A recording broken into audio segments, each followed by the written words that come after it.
The teasers dropped. The fandom went silent. In an instant, the entire K-pop world was turned upside down.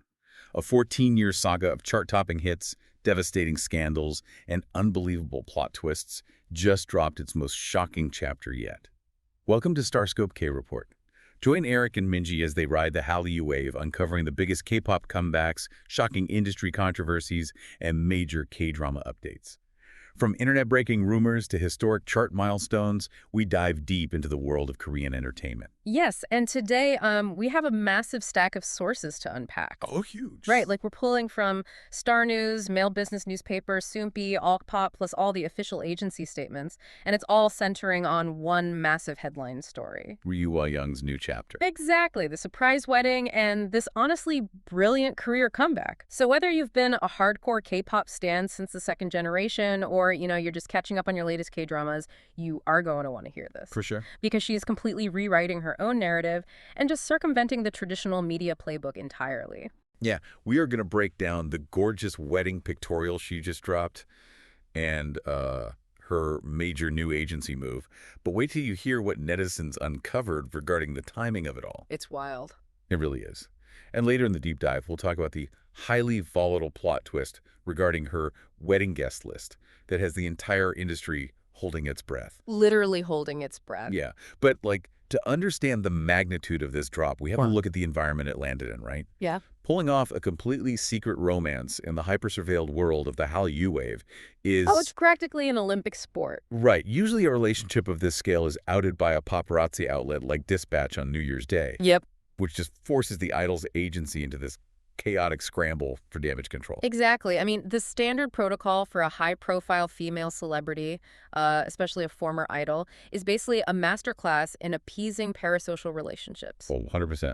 Historically, when a top-tier idol announces a marriage, it's treated internally by the agency and externally by the hardcore fans as like a breach of a fantasy contract. Yeah, cue the handwritten, tear-stained apology letter. Right. They post it to their official fan cafe, basically begging the fandom for forgiveness for, startling them. It's so intense. It is.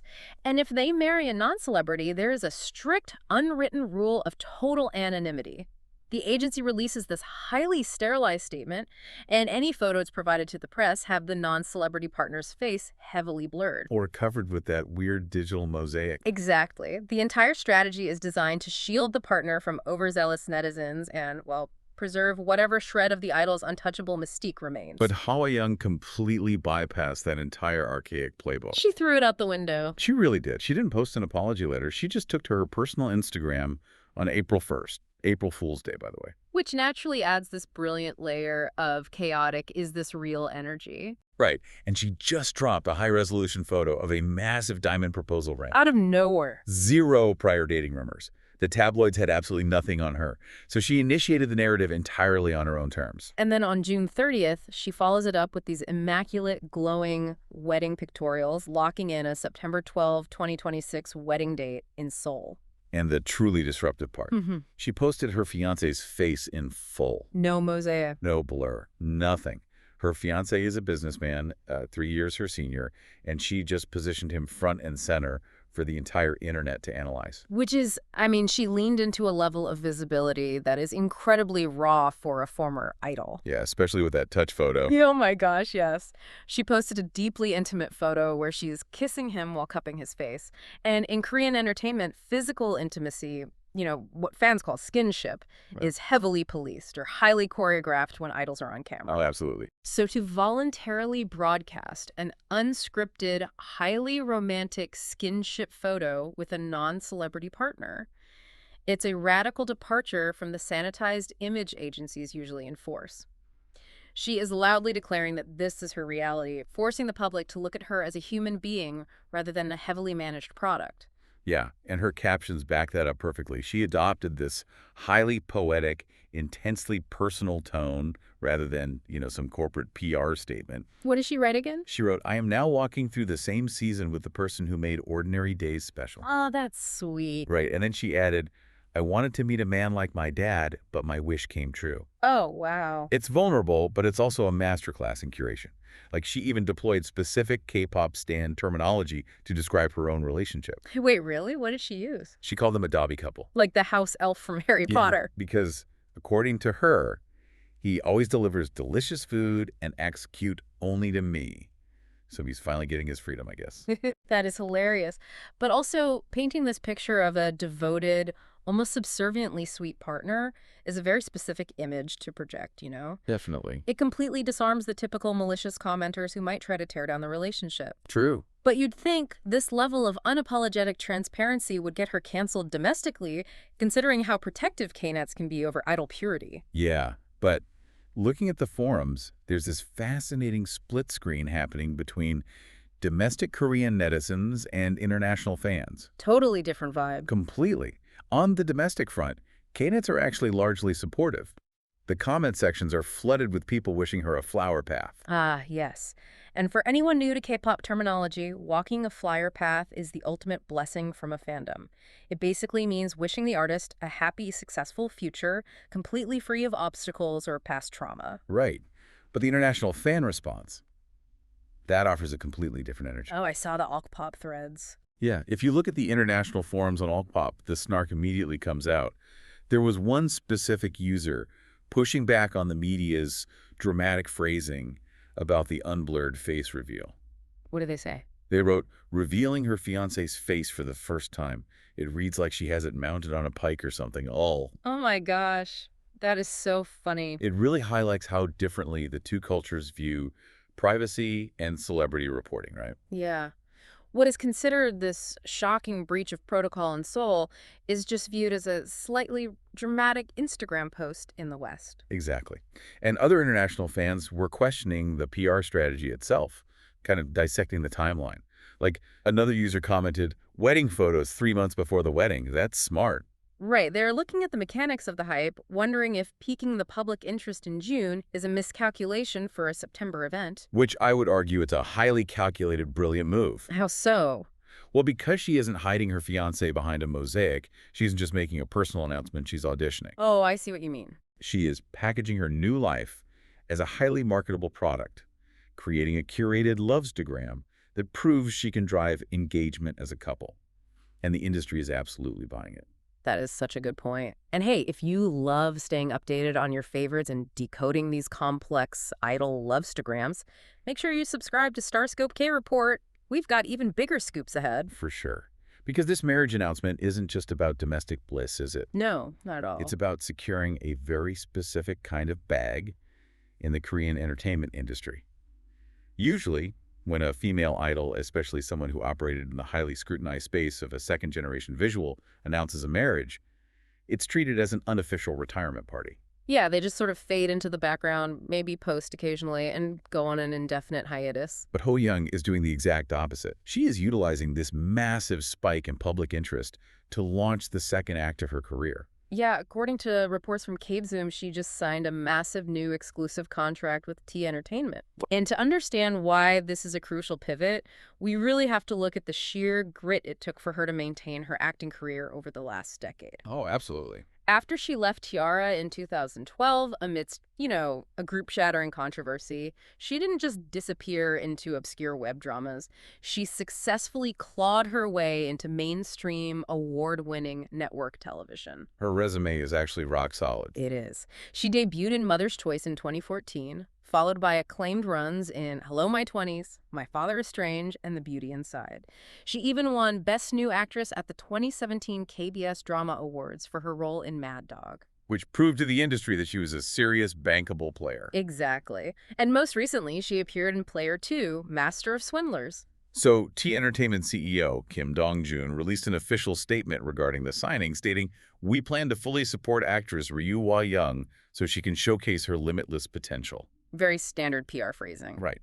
But the real insight comes when you look at T Entertainment's actual roster. Oh, yeah. This isn't just a prestige acting label for serious thespians.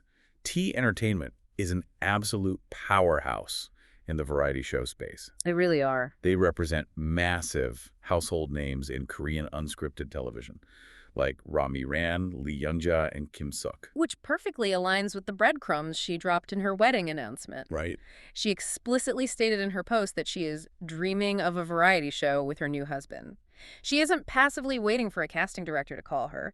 She is actively pitching herself for a couple's reality TV comeback. It's so smart. In the current Korean media landscape, family and couple reality shows, think along the lines of Same Bed, Different Dreams 2, or The Return of Superman. They are massive ratings drivers. Huge. And the economics of those shows are staggering. Transitioning from an untouchable K-pop idol to a relatable wife on a variety show unlocks an entirely new tier of lucrative endorsement deals. Yeah, because instead of competing with 19-year-old rookies for fast fashion or makeup brand ambassadorships, you start booking CS commercial films for home appliances, luxury family cars, and food brands. Exactly. It is a highly stable, incredibly profitable lane. She is practically weaponizing her romance to pivot into this lifestyle space. It takes the very thing that historically ended female idols' careers, marriage, and turns it into a financial launchpad. It is a phenomenal rebrand, truly. Yeah. But, to fully step into this lucrative new reality TV persona, she has to navigate the shadows of her past. Right. The big one. Because right now, K-netz aren't just looking at the diamond ring or the variety show potential. They are intensely focused on one single detail regarding her upcoming September 12th wedding, and it threatens to drag her most infamous career moment right back into the spotlight. Yeah, so if you're listening to this and trying to figure out who the villain of the 2012 T-ara fallout is, you are going to hit a brick wall. A massive brick wall. And we want to be super clear here. Our sources today literally cannot agree because the narrative completely flips depending on which year's headlines you're reading. So we were looking strictly at the mechanics of how this 14-year controversy fractured and evolved over time. We aren't taking sides because that historical shadow is actively threatening her 2026 comeback, and that's what's relevant now. Right. And the longevity of a K-pop scandal is a phenomenon in itself. A scandal isn't just a bad news cycle, it becomes this permanent metadata tag attached to an artist's name. Forever. Yeah. So let's outline the timeline. Hwayoung joined T-ara in 2010. This was during the massive "why are you being like this" era. Such a good era. A time when T-ara was at the absolute peak of their power, rivaling groups like Girls' Generation for chart dominance. But then in July 2012, Hwayoung leaves the group abruptly amidst a massive group-shattering controversy. Right. And the initial fallout in 2012 was incredibly polarized, but public sympathy largely fell to Hwayoung at the time. It did. Netizens, who, often act as amateur detectives in K-pop, they began scrubbing through hundreds of hours of old variety show footage, compiling folders of supposed evidence to prove that Hwayoung was the victim of severe, coordinated bullying by the other T-ara members. And T-ara's public image took a devastating immediate hit. Their momentum was severely derailed, and they faced intense public boycotts. But then the narrative shifts entirely 5 years later. Right. Fast forward to 2017, and former T-ara staff members stepped forward with explosive counterclaims. They alleged that Hwayoung and her twin sister, Hwayoung, were actually the aggressors in the situation. Which was a huge shock to the public. Massive. These staff members claim that Hwayoung heavily exaggerated the severity of a leg injury to gain sympathy and avoid performing, which forced the other members to scramble at the last minute to re-choreograph and cover her parts. And the backlash from those 2017 claims was intense. It caused such severe whiplash in public opinion that Hwayoung temporarily deleted her Instagram account just to escape the harassment. But wait, the timeline fractures even further. It really does. Just recently, in November 2024, the former Core Content's media CEO, Kwang-soo, went on MBN's variety show, Let's Go 3. Yeah, and he openly defended the T-ara members on national television, portraying them as entirely blameless victims of the situation. And Hwayoung immediately fired back online. She released a detailed statement saying, "For the past 12 years, my family and I endured falsehoods, countless baseless speculations, and harassment." So you have this incredibly complex, deeply entrenched conflict where the truth is just a moving target, dependent entirely on who holds the microphone. Yeah, human memories degrading over a decade, corporate PR protection strategies, and intense internet scrutiny all colliding. Which brings us to the present day and the incredibly high stakes of the September 12th wedding. According to OSIN, K-netz are absolutely obsessed with the guest list. It essentially operates as the ultimate real-time litmus test of a 14-year grudge. Yep. Because if you know T-ara fandom lore, you know that the remaining members treat weddings as a sacred, mandatory group activity. They really do. They have shown an incredibly strong, united front recently, all attending the weddings of Hwayoung, Jiyeon, and Hwayoung. Even Jeon Boram, who had been completely inactive in the entertainment industry and out of the public eye, she showed up to support her former members. So the burning question that the entire industry, from the tabloids to the hardcore fans, is asking, will any T-ara members attend Hwayoung's wedding? The optics are going to be fascinating. Right. You have these bright, smiling wedding photos, this pure white dress, this promise of a new start in variety television. But right beside them in the media landscape, you have split-screen graphics of conflicting headlines from 2012, 2017, and 2024. Her past is constantly threatening to photobomb her new beginning. It really is. Hit that subscribe button so you never miss a KT update as we get closer to that September wedding date. Because you know the paparazzi are going to be watching the entrance to that venue like hawks, documenting exactly who walks through those doors and, more importantly, who doesn't. Oh, they absolutely will. Stepping back and looking at this entire saga, what's truly fascinating to me is what it reveals about the nature of truth in the hyper-documented world of the Hallyu wave. How so? Well, we live in an era where every micro-expression on a variety show is recorded, gifted, and analyzed, right? Yet the objective truth of what actually happened in a rehearsal room in 2012 remains entirely elusive. It's crazy when you think about it. When a fandom is fed conflicting narratives for over a decade, from the idol, from the agency, from the staff, from the former CEO, the quest for a singular truth just becomes impossible. It does. It forces us to ask if closure is even a realistic expectation in K-pop. Yeah. Perhaps Ryu Hwa-young's radical transparency about her new marriage and the unblurred face, the detailed captions, the aggressive pivot toward reality TV.